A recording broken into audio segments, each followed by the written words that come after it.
lẹ́yìn òjì mo kí gbogbo yín káàbọ̀ sí orí ìkànnì Orísun TV.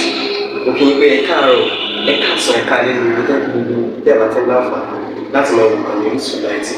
Àjíjẹ ara yóò máa jẹun ọlọ́run nípa ìṣẹ̀ṣẹ̀ gbogbo wa ojú tẹ̀ fún wò wá àti títẹ̀ fún wò wá kò sì ní fọlá ṣe ẹ ṣeun. Orísun TV #1 Islamic channel jẹ́ ìkànnì tí ó wà fún oríṣiríṣi wáàsí àti ọ̀rọ̀ ẹ̀sìn látọ̀dọ̀ ọ̀pọ̀lọpọ̀ àwọn àfáà ńláńlá jàǹkàjàǹkà tí wọ́n mọ̀ máa ṣàlàyé ọ̀rọ̀ nípa ẹ̀sìn wa. Ní báyìí ẹ bá mi subscribe sórí Orísun TV kí ẹ̀yin máa jẹ́ ọ̀pọ̀lọpọ̀ gbádùn àwọn fídíò táwọn fi síbẹ̀ lónìí ọ̀rọ̀. Ẹ bá mi like kí ẹ sì bá mi subscribe, ẹ bá mi share kí ẹ bá mi comment sórí àwọn fídíò ìṣẹ̀lẹ̀ bẹ́ẹ̀ ti sí. Àwọn olóyìnbó sọ pé abájọ lérè bàbá gbàlúdà. Àwọn olóyìnbó sọ pé too much of everything is bad. Ọ̀rọ̀ yóò débi àsàlátù ànábì. Sallallahu alayhi wa sallam. Only too much of everything is bad. Ó débi àsàlátù. Kódà bí omi ṣe dáa tó lára, ó tún lè mú mi kó gbòdì lára rẹ̀. Àsàlátù nìkan ni ò ní gbòdì lára èèyàn. Sallallahu alayhi wa sallam. Bàbá gbàlúdà. Wọ́n ní kẹ́yẹ̀ bá sa Kùránì tó bá ti pọ̀ jù tí ó bá pa sàárà fún Kùránì máa béèrè kankan yóò máa dà láàmú kíkà rẹ̀ máa gbóná lódì bí kò fẹsẹ̀ kọ́ díẹ̀ ẹ̀jẹ̀ bíi pàǹtì bíi 13 ẹ̀jẹ̀ mélòó ní bẹ lára wèrè tó fẹsẹ̀ kọ́ náà tẹ́lẹ̀ bí kí ẹ̀jẹ̀ pàǹtì 13 ó yọ lẹ́sìn lára rẹ̀. Àmọ́ àsàlátù kò sí bó bá ṣe pọ̀ tó kódà ìbá àjẹ́dàbínú kan náà lọ dàníyàn ní àsàrà àsàlátù ó kà.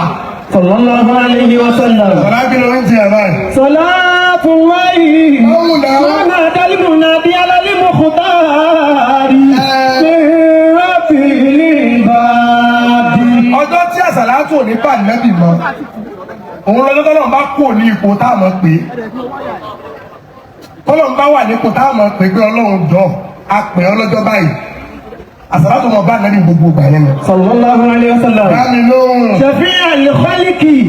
Yadruku al-mahdi wa fi ali. Bàbá mi dà ẹ̀ẹ̀kan lọ́lọ́run tẹ́jú ànábì yìí.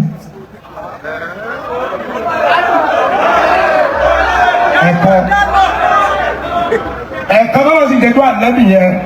Ó jẹjú rẹ̀ níbẹ̀ yẹn ni ó fi nǹkan mí ìdí fún. Níwọ̀n tó pẹ̀lẹ́ láàbà tí ìfẹ́ rádẹ̀wò, ọjọ́ kúrò lójú ọ̀nà jáàbà yẹn. Ìwọ fẹ́ rádẹ̀wò rárá ń ti ọkọ̀ fẹ́ káyé tiẹ̀ máa dùn lọ. Ní gbogbo alágbára tó dà yìí, ẹni tó dèrè tó sùn lébi wà ń bí ọjọ́ ìjọba tó kú òbí tẹ́lẹ̀ lọ́pàá ó sùn. Shafi'a al-khalqi yadruku al-mahdi. Bàbá mi ó dà àbá kan wá bí lónìí owó tó wà tí àwọn èrè ń jẹ lálẹ́ ilé wá bí àbá àwa ń jẹ sọ́ọ̀sọ̀nù bí ewúrẹ́ mo ní àbá àjẹ́ dáadáa kó múná lẹ́fún ìyàwó àtàwọn ọmọ rẹ̀ kí n lọ́pàá yín sùn.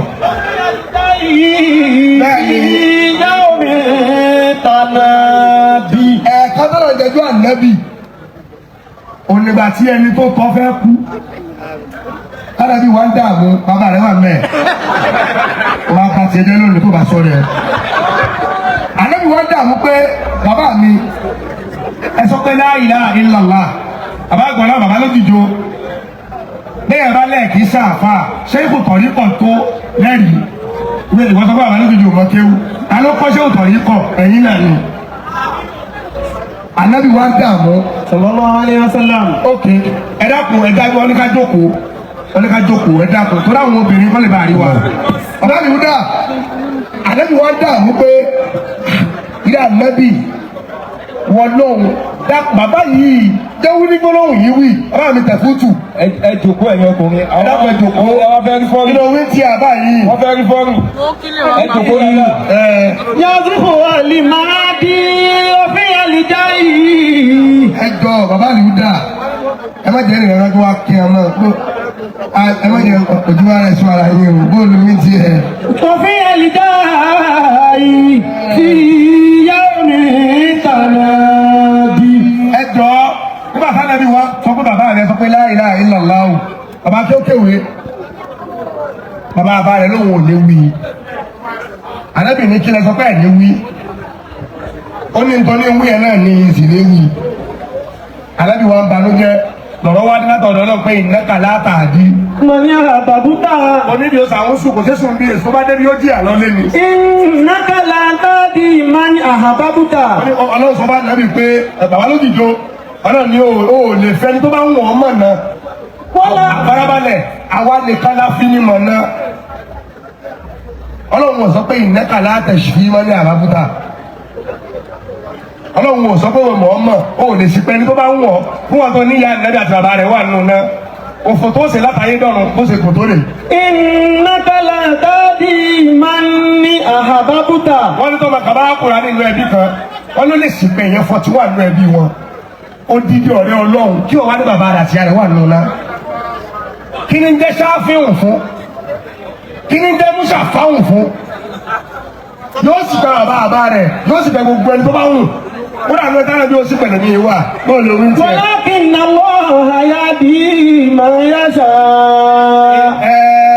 wa huwa a'lamu bil muhtadin. dábì ló kàrẹ́. Rasulallahi yadkhulu al-baraya. Rasulallahi yadkhulu al-baraya. البرايا نبي الله يا زين البرايا رسول الله يا عين المراد. a ti wà lẹ́nu ẹ̀ sípẹ́ náà jọ́kí náà sọ̀rọ̀ àtàdé ni wọ́n sẹ̀ rí wa ẹ̀rí kan nìyẹn fún ẹ pé ànábì ká gbogbo ẹ̀ bí nìkan bá ń gbóná táwọn ìbá dé náà yóò sì tutù ọgbọ́n nínú tó wí dábì náà ń jẹ́ lílo bẹ́ẹ̀ ni tàmí ló ń fi kulli wasfin. bàbá ló fi dọ́là ànábì là ń kó jáde ẹ̀yọ̀ wá débi kó ní ìtàwé náà tẹ́yọ̀ fi sórí rẹ̀ ọ̀jẹ̀ ìyàpò mi ni.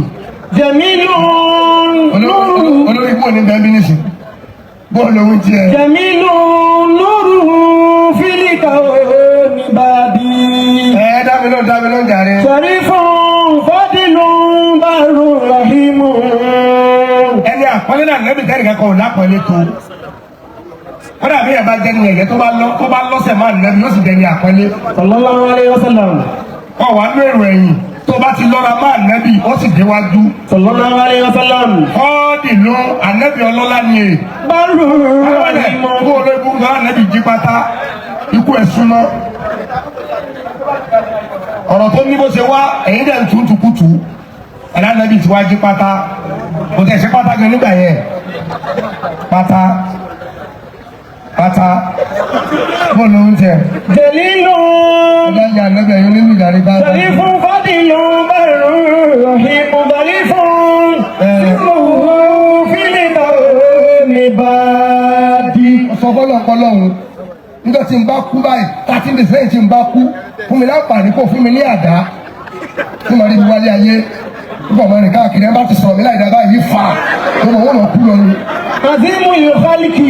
odidi ọ̀rẹ́ ọlọ́run ló jí pátá ọlọ́run tí ẹ̀ sọ anábì kalẹ̀ lẹ́ẹ̀kan fún wa kánábì wá pẹ̀lú ìdá nígbà anábì láàánú kò ní ṣe kánábì ní mi ṣe bíyè ó fún mi ní dà. wọ́n lọ kọ́lá àbítúrà. àbá mi gan kú. kẹ̀rímọ̀ dúdú fi ìbúrú lè náà dé. àdìgẹ́ sí bí kírúkà.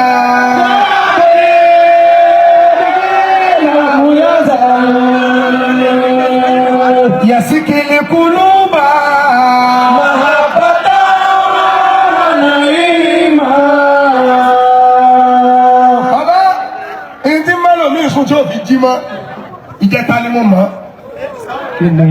àkàkùnlà ọ̀rẹ́ wa kan gba owó kan níjẹta ojú oorun ni 60 million ìgbà tó jí wa bá lóní màá tójú oorun bójú kú lónìí oníkìlódé olóhùn gba owó kan mọ́júmọ́ ìlú mi tó wà lóko àbúrò oúnjẹ ìgbà bíi 2 mẹ́ ó bá ní ojú oorun ni àbúrò yẹ kó jí ọwálé ayé ọ̀hún amúsí sí mi rẹ̀ wálé ayé ìtọ́ni kálórì tọ́ lójú oorun tó bà nígbà yìí kẹsàn owó olórí. yẹ́sì kùlù bá máa bàtà wà nàìmá.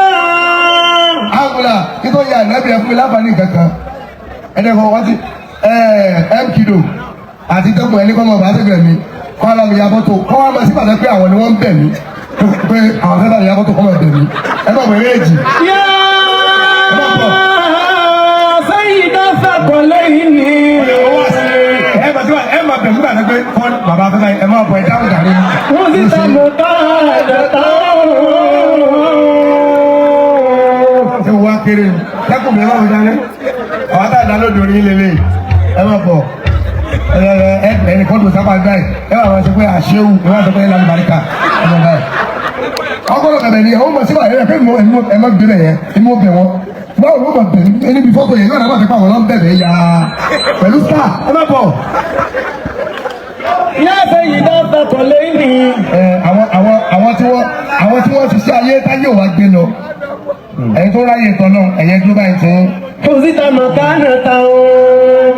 ẹ kìlò lóra ẹ ó yà ẹ wà tí bàbá pé bàbá fẹ́ bá yá ẹ mọ báyọ̀ tó wá bá yín yẹn ẹ ṣe bẹ́ẹ̀ fún mi náà ẹ jẹ́ kí n fílà náà. wọ́n mọ̀ kọ́ mọ̀ ẹ́ ṣe. tiẹ̀ bẹ́ẹ̀ àkìlọ̀ ṣe ó yà ẹgbẹ́ bí rẹ̀ jọ ayé rẹ̀ bí action ẹni sáwà ni ẹ kìlò ṣe dáadáa ni ọkọ àti ọyà ọyà kọ́mọ̀pẹ̀ yẹn lóra lóra kọ́mọ̀pẹ̀ ọyà sáré yẹn lóra ẹgbẹ́ ojú ọyà tó sókè káàdì ó là bàbá káàdì ẹni kò ló bẹ̀ mí o ó sojú mi yín o ọyà ńlá yáàfẹ́ yìí dáńtà tó lẹ́yìn. ẹ kìlò dúró lọ́mọ ìlọ́gbọ́n ẹ jọmọ lọ́rọ́ ọyà ọyà ẹbẹ̀mí ọyà. kò sí ta mọ̀ ká àjọta o. ẹja aṣọ ìbàdàn bá ti mọ́ra rí ọ̀pọ̀ níbẹ̀ ọ̀pọ̀ níbẹ̀. wọ́n mọ̀ kọ́ mọ̀ ẹ́ ṣe.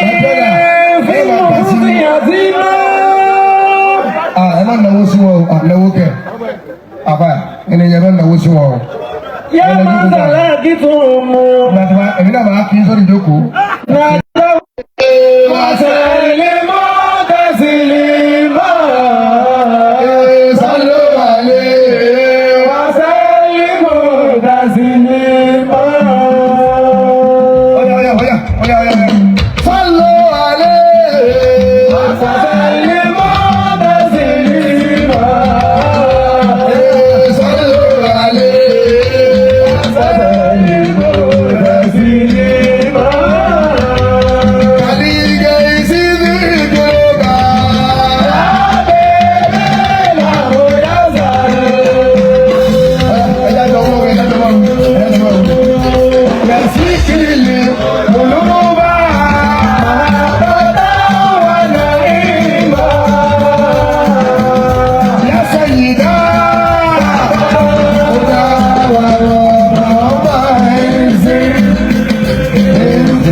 Yeah.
Allahumma salli ala Muhammad. sallallahu alayhi wa sallam.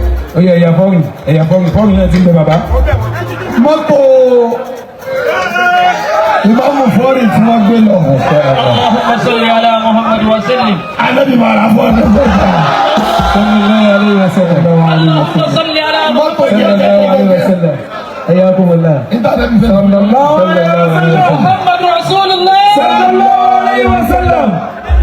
Tó bá ti ní alhamdulillah. Júmọ́ eléyìí tó pọ̀ yìí. alhamdulillah. sallallahu alayhi wa sallam. Mawlana al-Mukhtar. Mawlana al-Mukhtar. Ó ní kẹ́lọ́ dìrà ó sọ̀rọ̀ kan. اللهم صل على Ó ní محمد owó وسلم. onímọ́tò tẹ́lẹ̀ اللهم صل على محمد tí وسلم. mo fi ń ṣiṣẹ́. الله أكبر. Nígbà tí mi ò wá ní mọ́tò mọ́ ṣe màmá wá pákéjì ẹ̀ ní. الله Ó ní mi ò lè banújẹ́ torí ẹ̀mí ti sọ́fà nẹ́bì. صلى الله عليه وسلم. صلى الله عليه وسلم. Níjọ́ tí mo lè kọ́kọ́ rí àfà yìí ní ẹ̀yìn ọdún yẹn ti pẹ́.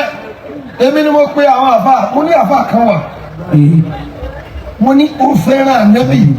Ọwọ́ ti dáńkọ̀ nígbà ìmọ̀ ẹjọ́ ni. الله Mo ní ọmọ owó gbọ́ àwọn ẹ̀sìn wà ìṣó lára الله rẹ̀. العظيم. صلى Ṣé الله ní عليه ilẹ̀ وسلم. sọ̀lá ọ̀dọ́ làfà? Ó dẹ̀ mọ́ táwọn yóò tún fẹ́. Àmọ́ fílẹ̀ àkíkà wàlá iṣẹ́ òfòrì muhibbu nabi. صلى الله عليه وسلم. Bí kulli ma'ani al-kalima. Ní mọ́ọ̀lùdì tọdún yìí, a ní wọ́n gbé mọ́tò yẹn lọ ní Ìbàdàn. الحمد لله. Wọ́n máa dá padà ní Sùúrùlérè. ما شاء الله عليه وسلم. Ó bá di Júmọ̀ eléyìí tó ń bọ̀ yìí, kí máa ń fọ́rí wá ní mọ́tò yẹn. صلى الله عليه وسلم. اللهم صل على محمد Ẹ وسلم. ṣeun. Ìyẹn ó ní ìyí tí فوري. الحمد لله. الحمد لله. صلى الله عليه وسلم. Congratulations. صلى الله عليه وسلم. Tọ́ba ti lánàbì bí o ti máa rí ìlú. Kálọ́ ní ọba wa kí ó kéwòn ti sọ́lẹ̀ kan. Adébíyá rẹ̀ sọ ọ́ Sẹ́ni tó lánàbì ò ní gbogbo nǹkan báyìí. صلى الله عليه وسلم. صلى الله عليه وسلم. محمد رسول الله. صلى الله عليه وسلم. Ẹ jọ̀ọ́ torí Ọlọ́run ẹ fún mi ní ìṣẹ́jú kan kí n fi make announcement iye sọ̀rọ̀tù àti àtàfẹ́sẹ̀ lọ́dún yìí. Muhammadu Rasulullah. صلى الله عليه وسلم. Ẹ ẹ̀ ní wọ́n sọ ìrẹ́ yòówù ọ̀nà mi dáadáa o. صلى الله عليه وسلم. Bàbá àgbà kéwkéwé tó bá ti di ijọ́ tó bá ti fẹ́ ṣe búrúdà báyìí sí tọ̀lá àlè ìlànà yẹn àwọn máa bẹ̀rẹ̀ àsàlátù. Àsàlátù yẹn máa kú ibẹ̀ iye báyìí la máa ṣe.